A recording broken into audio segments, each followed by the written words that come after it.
خبردار الله تعالی دې بنده په ګناهونو باندې خبردار دی. ابو هريره رضی الله تعالی عنہ فرمایي واقعه یاد شو مختصر بیان دی. فرمایي چې شپې ماخوستن ټیم ز کور روانو امام غزالی سے خپل کتاب کې را نقل کړی دی مکاشفۃ القلوب. دا دی یو کتاب دی لیکل یو زنانه را تپلیاره کې ولیاړو ابو هريره سي رضی الله عنه جما ورته چې د شپې ټیم ته ګوره او په دلاره کې ولیاړي چې وی چې یو مسلې پوښتنه کوم څنګه مسله چې ما زنا کړی نو نعوذ بالله خپه مو د اغینه محمل شو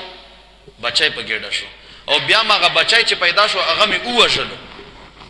آیا الله پاک ما معاف کیو که معاف نه کی توبه وباسم ډیر خپایم ډیر په تکلیف یم دی ور دي چې او ډیر پاک خلکو دومره لوی جرم تا کړی دی دا جرم تا ته نشي بخل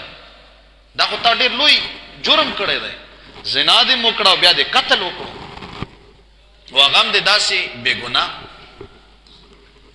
سبیل چراغ نبی پاک علیہ السلام مبارک لا جمع لرا د مبارک په جمع نه بعد طریقه دا وا چې صحابه سره به خبرې کولې شپې به څه واقع شي یا بچا خوب لیدل هغه به بیان. ابو هريره رضی الله عنه فرمایي قربان ویګم داسیو زنانه د مسلې پوښتنه وکړو داسې جواب ورکړو.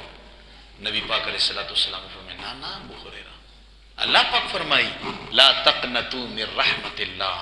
ان الله يغفر الذنوب جميعا انه هو الغفور الرحیم. الله پاک فرمایي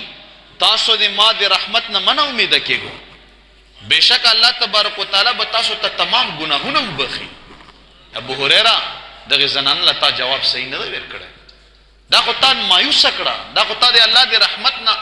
مایوس کړه نه امید کړه دا جواب تعالی نو پکار ځکه چې د الله د رحمت نه امیدي نه ده پکار. نو یا الله مونږ ټول ته واړه غټ ګناهونه وبخي او د آینده د ګناهونو طاقت راځنی واخلي. الذي هغه الله تعالی خلق السماوات چې پیدا کړی دي اسمانونه والارض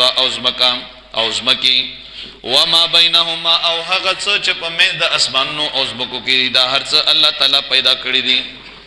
فی 6 ایام پشپېګو روزو کې پشپېګو